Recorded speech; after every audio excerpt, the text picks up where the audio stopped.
سرایە وەرگرتنە پانزینەیە جارێکە دنگران بوونە بەهای پانزینێ و تەوایە سوتەمەنیا خەلک دڵگران کرد کوژبلی سەعاتات منەت سرایدا بەها هێشتا گرانتر لێ هات ئەڤال چەند پانزیخانەکە لێرگەلک پانزیخانەژی بەهاژێک جیاوازن گەلەکە نەهاوجێت و ماتۆ خۆش زای نەوجێت بۆ بێژم شولە دەکەم نەوجێ سوباهی دێت بارانە فلانە بێوانە زبستانە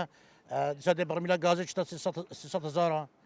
ئەvە قەینی غازی 25,000 ئەvە پانزی چۆنە 100,000 850 ها هەنی خودی قەبی ناکرد و تەکسیا ناسەرفیت پانزین یا گرانە مثلا بەری نوکە 600 آبی 500 آبی نەفرێ مە 3,000 سەرفت کرد ئەم تاتین چون نەها پانزین 730 2 ساعت ئەمێ سرایەدا ئەمێ چین ئێوارە ئەم 2 ساعتا یەت سرایەدا سپێدێ ئەم 2 ساعتا یەت سرایەدا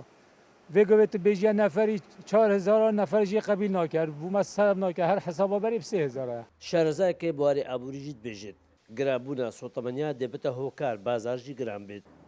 بلند بونا بهای سوتامانی کاریگری های سر همی سکتر و بیاوندی جیانی یعنی اگر سوتامانی گران بود تاکسی ده گران بود اگر سوتامانی گران بود خدا نمالیده ده امپر کاره بزده اگر سوتامانی گران بود خدا نه کارگه اف تشش کارگاه های تا بر همینا دزده کتن چونکی الکتریک بکارتی نیتن اگر سوتامانی گران بود رنگ از وستانامه یا سخت و دشوار بیتن ایدی بیاوه دار برینه و